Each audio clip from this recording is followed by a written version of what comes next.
State College for hosting us. I think the last time, we went when they did open the SoFi Center, we went to one of those events there, which is really cool what they've been able to do here. And so I want to thank President Parker for having us here. We're also joined by Mike Caruso, who's now a county-wide office holder. So if you guys don't know him, clerk of court. And then we got the Attorney General of Florida, James Uthmeyer, is here.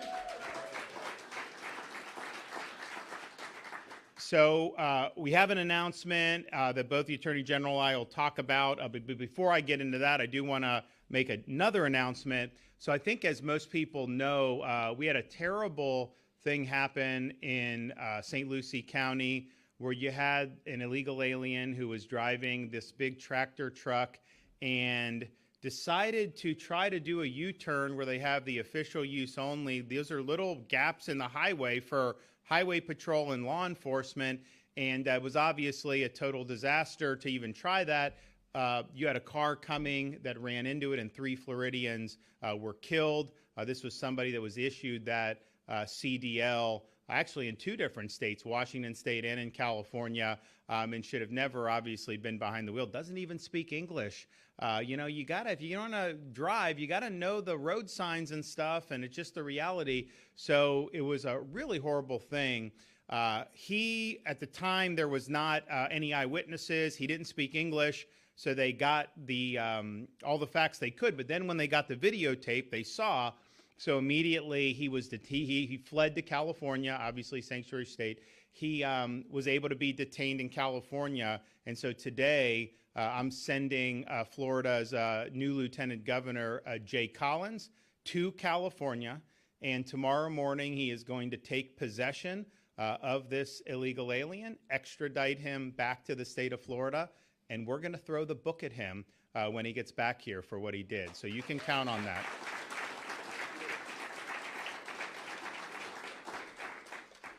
Now, we are here to discuss something that both the Attorney General and I are going to be pursuing in conjunction, hopefully, with the Trump administration, and that involves the count of Florida in the most recent census. I think most people know we were undercounted in that census. In fact, I remember when the first Trump administration was leaving office in January of 2021, I spoke with people at the Commerce Department, and they said Florida's going to get 2 additional seats in Congress as a result of that census, which was basically the 2010 through 2020 population growth. It turns out, new administration takes office, we end up getting 1 seat, state of Florida. Oregon got 1. I think Colorado, it's like we got the same as Oregon over that period of time. And even the Biden administration a couple years later said that there was undercount in Florida, that Florida should have gotten at least 1 more seat in Congress, and that some of these other states, and look, I'm not a conspiracy theorist, but every state that got shortchanged was a Republican state, and every state that got more was a Democrat state. That's just the truth about how that census was applied. So, you think about it, and I know there's different issues involving the census even apart from that, but the census that was done, and it started under Trump administration, but it was processed and the results were promulgated under Biden. Just with that, if we just take that and applied it properly, Florida would have at least 1 more seat. That's just the truth. So the Attorney General has written a letter to the Census Bureau, the Commerce Department, copying the White House, saying, please fix this remuneration and award Florida what we're entitled to, an extra seat in Congress. And if we get that, that's not only an extra seat in the House of Representatives, we have 28 now, that would also mean an additional vote in the Electoral College when it comes to presidential elections. And so we should have had that in 2024, and 22 for Congress, 24 for both Congress and the Electoral College, and we want this fixed now. We think it's really something that's important. So if that relief is given, then that would obviously force the Florida legislature to have to redraw the maps that we have for U.S. House of Representatives, because we have 28 districts currently. We would presumably have 29. I've had some people tell me they think we'd have 30, but I think 29. So you would have to do that. But that would need to be done, likely within the next 3 to 6 months so that we have enough time to be able to get that done. But we are going to press this issue. Attorney General told me he's going to be willing to go up to Washington and talk to people in the Commerce Department to be able to get this right. I know President Trump has spoken about the need to fix the problems with the census. And let me also say that there's the issue, which I think is important, about, okay, you count people, and then you've got people, especially in like California, who are illegally in the country. Should you be rewarded for that and more seats in Congress because you're a sanctuary jurisdiction? I don't think so. I don't think it's right. So, you count who's ever present, but then when you do congressional apportionment, that should be based on people who are lawfully present in the country. And then if you did that, that would also necessitate different results than what we've had in recent years. And so we're totally supportive of dealing with the issue of not having illegal aliens counted for the purpose of apportionment. That benefits California, it benefits Illinois, New York in ways that it really shouldn't, but that's how it's been done. So we're definitely supportive of that. But you don't even need to do that to give us the extra seat that we should have had starting in the 2022 election. So that's the first thing, and we're going to keep on this. We're going to work with Commerce. I had spoken with folks back in the day when this happened. I was like, can we sue over this? And they're like, well, we don't really, how do you get in? And we didn't know what the basis would be. We knew we were entitled, but you got to prove it. You got to have the legal theory, all this stuff. And we were not going to get any help at the time, of course, from the Biden administration. Well, now Biden administration has since had to acknowledge that there was an undercount. And I know the Trump administration is of the same mind. So we're in a position now where I think we may be able to get positive relief. The other issue that is going to be significant, that's going to have a bearing on Florida's congressional districts, is the idea of race-based districts. So the U.S. Supreme Court has accepted a case. It's going to be argued in October, basically asking the question about whether is it appropriate to use race when you're drawing districts. So the current iteration of the Voting Rights Act has been interpreted to mean that if you have a majority-minority district, that district has to be kept into a similar configuration such that the majority can elect a candidate of their choice, which basically, it doesn't necessarily mean, if that district elected a Republican, they would say that that's a bad district. It basically means that district has to elect a Democrat. That's the way this has been interpreted over the years. We have at least one in our congressional map that is configured strangely to be able to comply with that interpretation of the Voting Rights Act. People are now bringing a challenge saying, you know what, Voting Rights Act means you show up to vote. If you're a lawful citizen, you get to vote. They can't play games with you. They can't make one person go in with nothing, and then someone, because they're a different color, have to be able to recite the Odyssey from memory. Otherwise, they fail the literacy test. All that stuff is done. That is not something that's appropriate, but that's an individual's voter's right to go in and cast a vote if you're a citizen of this country, and that obviously should apply regardless of race. But are we saying that you have to draw these strange districts to be able to manufacture a certain number of folks of certain race or not race in one district? That is using race to draw the districts in ways that I think some people, I do, interpret the 14th Amendment to not allow. So that is going to be a huge issue in front of the Supreme Court. I think because they're hearing it this early in the session, that they likely are going to render a decision on this perhaps by the end of the year, the beginning of next year. Our primary is a year away, so we have time to be able to digest those changes. But if that decision were to come down and to say that those districts are problematic, Florida would be forced with that as well, even if we didn't get the extra seat, to go in and do a new map. And as you remember, well, some may remember, I had to veto the Florida Republican legislature. I had to veto their map last time because they drew this 200-mile district from Tallahassee to Jacksonville, this little squiggly district across the northern tip of Florida, and it was purely to manufacture a certain racial composition. It was not a VRA district, though. This was them doing that apart from that.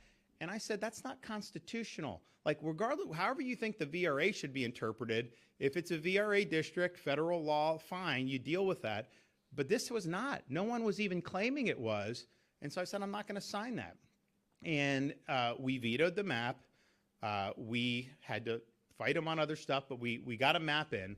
And it ended up going to federal court and the Florida Supreme Court, and it's been upheld every time people have sued over it because we knew we were right. But that was a really important decision to be able to do that. So we've done that. Here, this could be something that would require us to do even more, and we're going to be ready and willing and able to do it. Now, apart from what happens with the Commerce Department and the Census Bureau, apart from what happens with the U.S. Supreme Court and how they interpret Section 2 of the VRA, we do have a situation in Florida where, based on the recent Florida Supreme Court decision, there may be things in the map that we are going to have to, well, the legislature would have to address. We're going through it. I know people are looking at it, but there's definitely some decisions that were made by the legislature last time, particularly in southern Florida, that may not comport with the court's recent decision upholding the northern part of Florida with the part of the map that was challenged. So that obviously is a basis to go in and do this thing fresh. And the other thing I would point out is, if you look at when this census was completed, the counting, I think, stopped in April of 2020. I mean, just think about what it was like in Palm Beach then compared to now. I mean, like, you've had Florida has been the place where people have escaped to from all, and just keep in mind, I'm not recruiting people to move here. Some governors will go around the country, please move to our state, please. I'm not doing that because honestly, we've got a lot of people. We've got great people. I figured out, like, during COVID, like, I didn't need to go on these trips to recruit, businesses from New York. They were calling me, asking me to come down. You guys can come if you want. It was fine. So I'm not one of those guys that's like begging people, to move here at all. Because I understand, like, look, there's some benefits to that. I mean, some of the people have moved in this area, have good income. They don't really use services. They contribute and all that stuff. So I'm not saying it's bad, but there obviously is challenges with traffic. There's challenges with building new schools and all this stuff. So the bottom line is, we just try to do a good job. People can vote with their feet how they want to.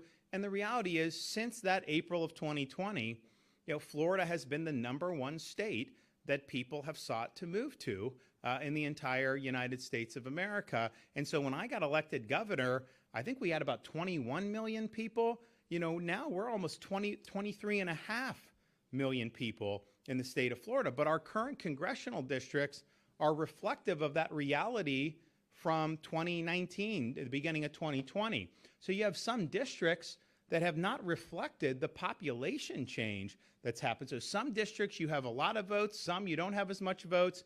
And so that is another basis to go back in and look and say, okay, we want equal representation. These districts should be the same. A congressman in some parts of Florida can get elected with like a fraction of the votes that some of these congressmen, are getting 250,000 votes. Some of the others are getting like less than 200,000 votes. And I'm thinking to myself, like, that's odd when you have that. And it's not just, there's overall way more votes in some districts than the others. So we've seen that. And part of it is because what's happened in Florida has really been unprecedented.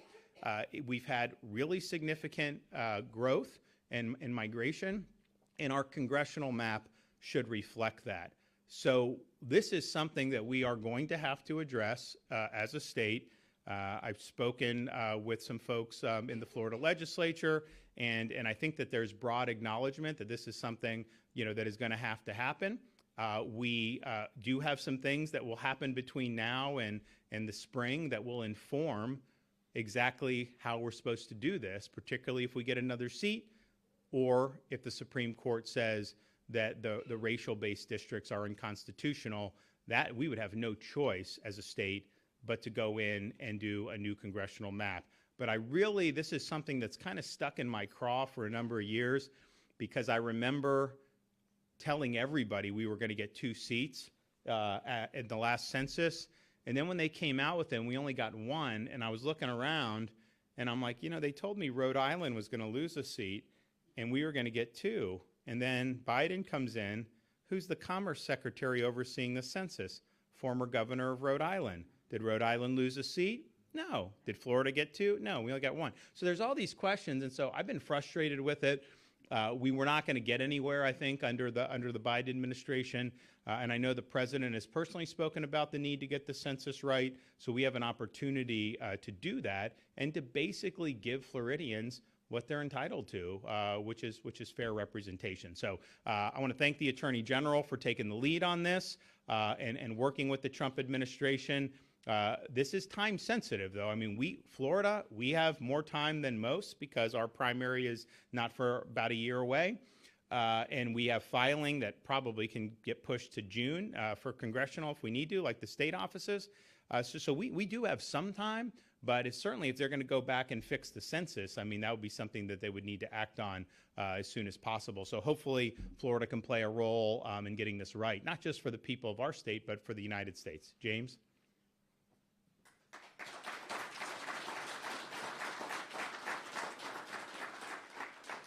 Thank you. It's good to be here. It's clear that there's been, for a long time now, a deep state effort to manipulate the census and shift electoral power to blue states, to sanctuary states. And as you see, a lot of Democrat leaders engaging in hysteria over the deportation of people that are here illegally, many of these people, who have committed very heinous crimes, it's clear that they are freaking out because they realize the jig is up. They had a deep-seated plan. They wanted to open the border, flood these people in, spread them into sanctuary communities, and ultimately get great or disproportionate electoral power because of it. And think about it. Somebody that is not here as a lawful citizen doesn't have the right to vote. Yet on election night, when the Electoral College, the electoral votes are distributed, states like California do disproportionately well. It's estimated, and we don't know the total number of people here in this country illegally, but it's estimated that at least 20 to 30 congressional seats, electoral votes, perhaps would shift if we were truly apportioning based on lawful U.S. citizens. So we applaud President Trump and the administration for recognizing this problem, this challenge to our Constitution, this challenge to true electoral representation in this country. We're certainly going to do everything we can to help them get it right. Now, as the governor said, we in Florida, we have our own exacerbated problem. And I saw it happen firsthand. I was appointed to be a senior advisor to the Commerce Secretary, Wilbur Ross, a local resident here, in the first administration, and the Commerce Department oversees the Census Bureau.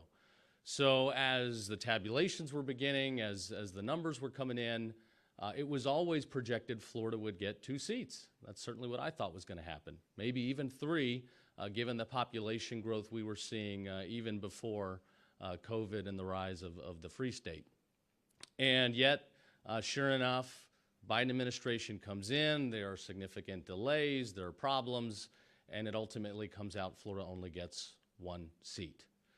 Since then, in after-action reports, the Census Bureau has publicly admitted that they believe Florida was undercounted by an estimate of at least 700,000 people. We only needed, according to the earlier data, we only needed about 100-something thousand to get that extra seat. So the Census Bureau themselves, the very bureaucrats that cause these problems, have admitted that Florida should have had more representation. Florida citizens deserve the adequate representation in Congress. They deserve the adequate representation in the Electoral College that makes such important decisions for the leadership of our country. Florida citizens deserve the fair and adequate federal funding to come to this state and ensure that we have the resources needed to meet the needs of our population. So the Office of Attorney General will certainly be pursuing any remedy necessary to fix this problem. Obviously, we'd love to do it before the midterms next year, before voters go and vote. And we otherwise look forward to working with the Trump administration on fixing a larger midterm census to get it right for the country and our citizens. You guys deserve it. So we'll be fighting the good fight. I'll be helping the governor in this regard, and look forward to hopefully seeing some good results. Thank you.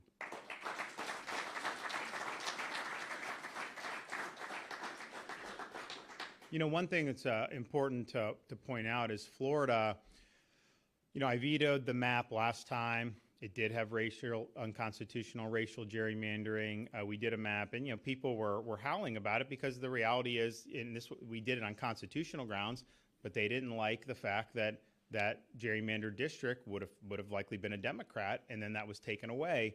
And so they were crying foul on that.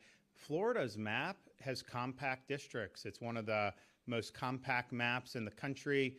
The legislature is not allowed to draw the Illinois-style snake districts, which are a joke. They're not allowed to do that. So the map that Florida has compact districts. It's done in a way that makes a lot of sense. And the reality is if you look at like California, you know, they're doing all this dog and pony show there now, saying, oh, Texas, we've got to combat Texas. California is one of the worst gerrymandered maps there is. You know, what they did, this is how they do. They're like, no, we're going to do an independent commission. So they do a commission. The problem is, it's like, if you truly were independent, it's like you would be immune to any type of partisan pressures. But that commission is comprised of liberal Democrats, liberal independents, and very liberal Republicans. I think one of the Republicans is from Berkeley, like not exactly a hotbed of Reagan conservatism. It's just, it is what it is. So they hotwired that independent commission to produce a map that was very much gerrymandered and was not something that was fair to Republicans, even at that time. Now they're saying they want to do even more by doing whatever they're talking about doing now. So don't buy this notion that if someone has a commission, that somehow means it is immune from this type of partisan pressures. The California one was a left-wing commission. That's just the reality. That's what they produced. That's what they were supposed to do based on who appointed those folks to that commission. And so I just think it's better to just have the legislature do it. And if you don't like it, you know, you can vote them out. You put some commission in, like California, and then stack it. If you don't like that as a voter, those people will never appear on your ballot. But that's exactly what they did there, and they've done it in other states as well. And then Illinois, if you look at Illinois, you know, so Illinois, like if Chicago wasn't in Illinois, it would be a red state.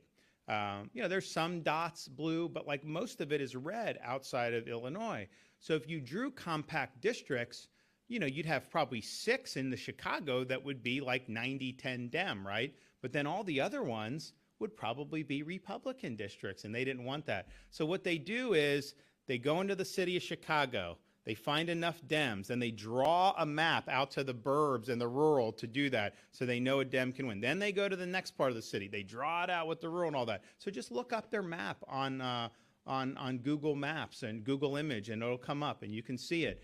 And it's a joke.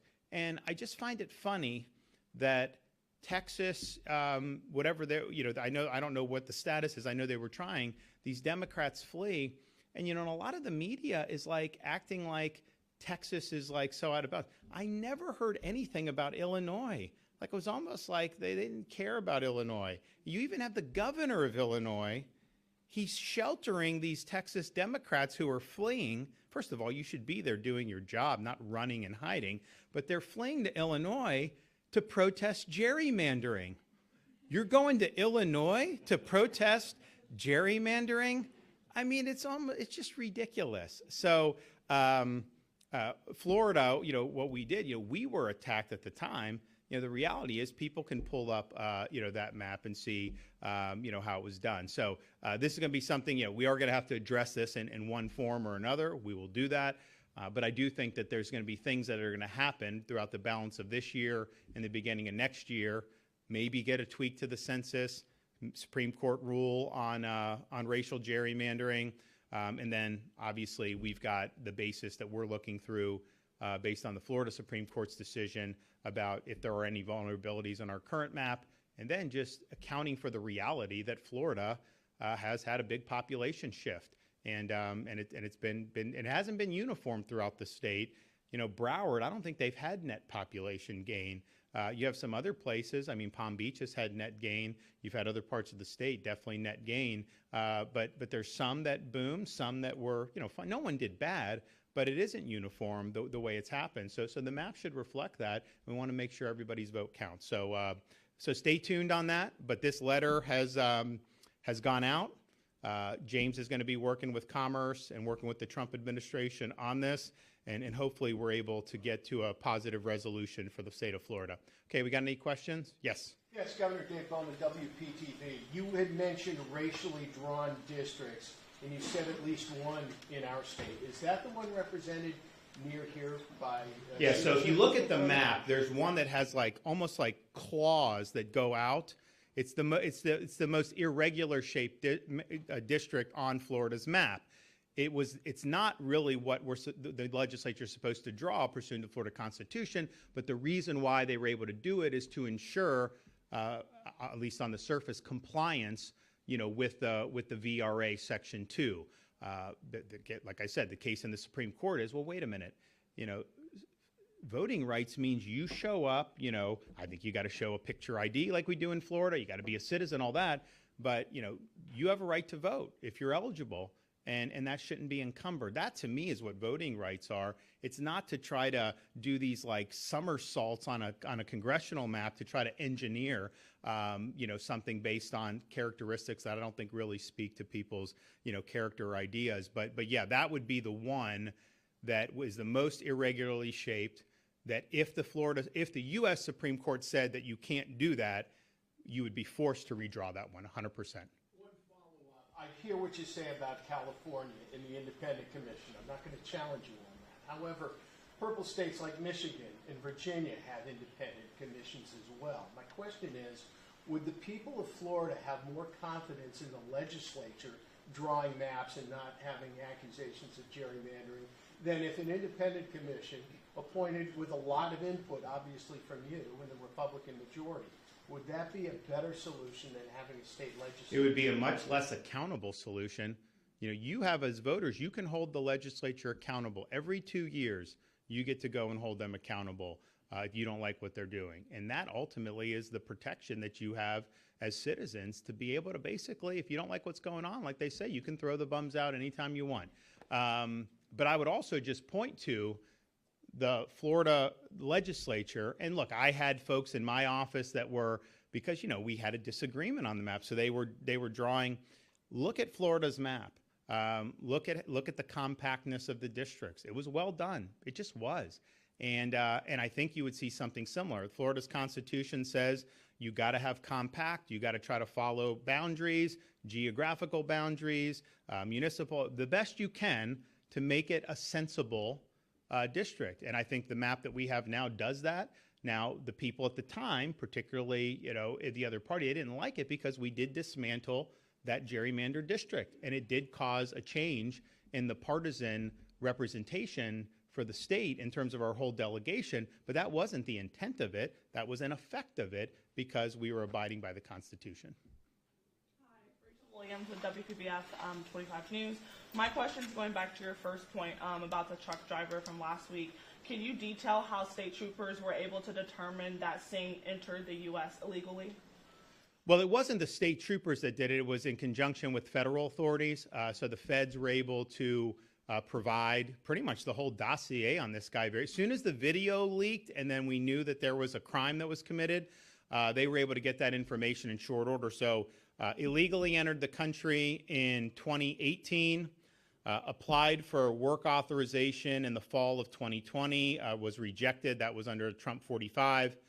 Reapplied for work authorization in 2021 under Biden and was granted the work authorization. Eventually receives a CDL, a commercial driver's license from Washington State, which is a sanctuary state, and then took that license and applied for a similar license in California. And so the California license was granted at least in part on the fact that he had a CDL in Washington State. So I think and then when he was identified after the video came out, he was detained. The feds, this happened within the last few days, they conducted a language test on him. You're supposed to be reading these signs. You're supposed to know what the hell you're doing. That's true if you're driving a little VW Bug, much less a tractor trailer. And yet this guy, he abysmally failed the English test. Like, not even close. Like, not even broken English. Like, this guy did not know English. And yet somehow he was given a CDL by Washington and a CDL by the state of California. And that should not have happened. That is wrong that happened. So you have a real serious issue and a breakdown here. But I would say part of the problem, and I mentioned this yesterday, this guy came from India, right? He comes through the southern border illegally. He gets caught and he claims asylum. That is not what asylum is for. First of all, if he was really being persecuted in India, how many countries did he pass through where he could have claimed this? You don't just get to come halfway around the world and use that as a card to get it. So then he claims asylum, but we have this totally screwy system where he's then given a court date, then it's postponed, then this. So it's like if you come illegally and you give a bogus asylum claim under how the law's been applied, at least up until President Trump took office in January, you're basically giving yourself years in this country. That is not a disincentive to come illegally. That's not a disincentive not to overstay visa. That's not so you had that was going on, and I'm just thinking to myself, it's like, well, wait a minute. We all know this is a problem. You can't have a situation in which a President Biden can open the border, millions and millions come in, and then a President Trump's trying to rectify that, and it's basically you got to jump through like 36 different bureaucratic hula hoops just to be able to return somebody to their home country. So it's kind of heads they win, tails we lose, the way it's set up right now. And so my question is, we have a Republican Congress. All these guys, I've watched them for years. They all run, and when they're running for election, oh, I'm so tough on border immigration, no illegal, all that. Then they get in there, and what do they do about it? Have they passed legislation? Have they sought legislation to clean up the mess? Have they passed legislation to be able to get this done so that we don't have these problems? No. They've been in for how many months? They haven't even attempted it that I've seen. What about sanctuary states? Now, we're not a sanctuary state in Florida. We banned sanctuary cities my first year. We've got very strong policies, and it's honestly, it benefits citizens in Florida to have those strong policies. But why are they still funding sanctuary states? Why are they still funding sanctuary cities? Why doesn't Congress use the power of the purse and say, your funding is contingent upon following federal law with respect to immigration? You can't be a sanctuary jurisdiction. You can't, California, they've probably done 1 million driver's licenses to illegal aliens in the past decade. Now, Florida law, we don't recognize that license in Florida. We don't issue driver's license for people who are here illegally. We don't let local governments do ID cards because, some of the local governments would want to get involved in that. We ban that. We don't even let the NGOs do it because we know they're trying to generate a system where people can get benefits, vote, whatever, when they're not entitled to it. So we've done it right. But how is it that these sanctuary jurisdictions are able to get away with it? And I think they get away with it because Congress, they're basically on the sidelines. It's like they just kind of sit in the cheap seats and watch everything unfold without actually using their constitutional authority to fix these problems. So this was avoidable. This should have never happened. There were obviously major screw-ups by Washington State and California. Well, I shouldn't even say that because I think that's their policy to be able to do that. So those are misguided policies. But the bureaucratic morass that happens when somebody will come in and claim asylum, really is a farce. Abigail with the Sun Sentinel. This builds off of a question that was already asked, but do you think that the boundaries of Jared Moskowitz congressional district should change? I'm not sure. I didn't draw the current map. I don't know whose district is whose. And quite frankly, even though I wasn't involved in drawing it, I said I was going to veto the one and that we had to do another. The guys that do draw the maps, they don't do it based on who the incumbent is. They basically do it based on, what makes sense in terms of geographic. So, we had some incumbents that were complaining last time, and they were like, oh, you're trying to go after this. No one was gone after. It had no impact on anything. Now, I will say, clearly, if the VRA is found to be, the application of the VRA is found to be unconstitutional of the race-based district, that district here will definitely change. So that we will be mandated to do it. And my sense is that would probably have spillover effects for a lot of places in southern Florida. I think if you look at the map now, probably north of I-4, I think is a pretty sound map. I don't think that there's really any basis. I think as you get into central, but particularly southeast Florida, there starts to become questions, voting VRA questions, but also some lingering questions from the first round of maps that the Florida Supreme Court has now been able to opine on that you could potentially look to see. And then I think if there are any changes made, one of the things that these guys are going to have to look at is, because you can draw a line in this part of the town or that part of, at some point you got to make decisions. And I think those decisions should be informed by the population changes and how all that's happened so that people get as fair and as equal of representation as possible. But if you have to change one, then, there's going to be a lot of other districts that could potentially be implicated. But I don't know if there's a constitutional defect with Moskowitz. I don't know there. I know we have, I think, 2 VRA districts. Is it 2, do you know, or is it just with the one? Okay, at least 2. I think one of them is pretty compact, so I don't know that that would necessarily be a problem per se, as long as there was a non-racial justification for it. I do think the one here in Palm Beach that has the arms that kind of go out and try to snag more voters that way, I think that's got some problems. And I think almost certainly if the VRA is interpreted to say that you can't use race in that way, then that district will have to be redrawn 100%.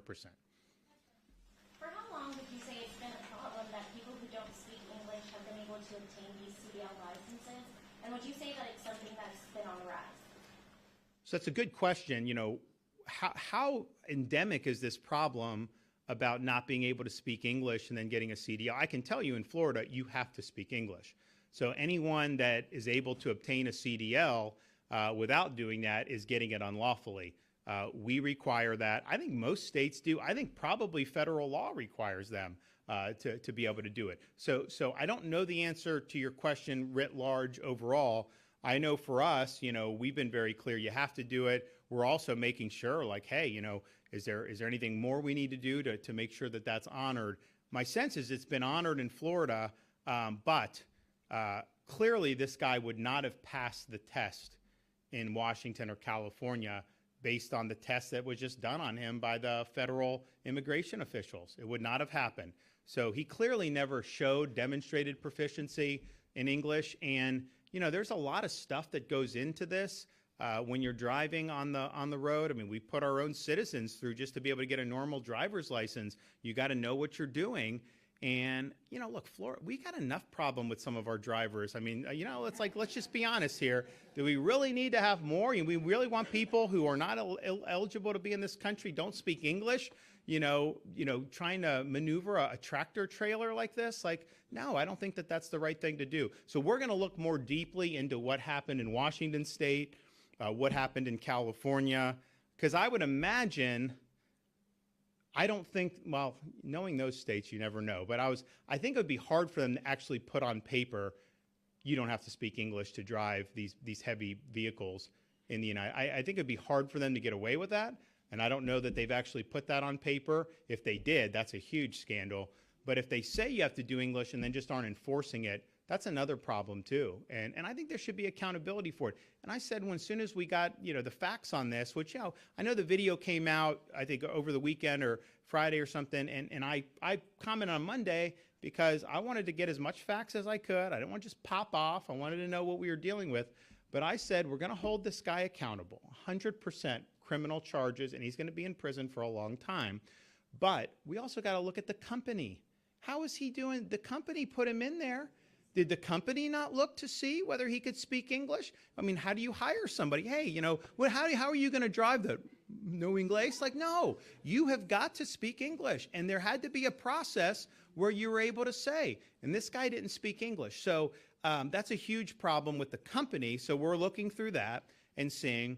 And then we're also looking at the conduct of these other states to see, you know, what recourse there's. It's harder when you're talking about other states. It just is, legally and constitutionally. But, you know, how is it fair that, like Florida, we're doing the right thing? We've enacted the safe policies. We've enacted policies to discourage illegal immigration, not to encourage it. California does the opposite. Washington State, sanctuary state, they are inviting people to come illegally to their state. And, you know, you can say, well, that's the policies they've chosen, but those policies spill over to our states. And that's the problem, I think, that you have. And that's why I think Congress, they need to get with the program here, and they need to start enacting some policies to protect states like Florida from the excesses of the sanctuary states throughout these United States. Okay, thanks, everybody. God bless.